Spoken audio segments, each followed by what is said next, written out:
Have you ever visited Megiddo, one of the most important biblical sites in Israel? Because this is the site that you can see in the book of Revelation 16 verse 16. Christian tradition identifies Megiddo as Armageddon, where the great battle of the end of days will take place between the powers of good and evil.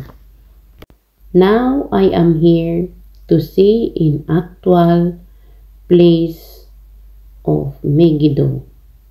So also you can watch it until the end.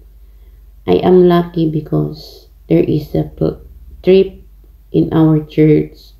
So they say that if you want, you come with us and we will go there to see the beauty of Israel. So now I am here with my friends.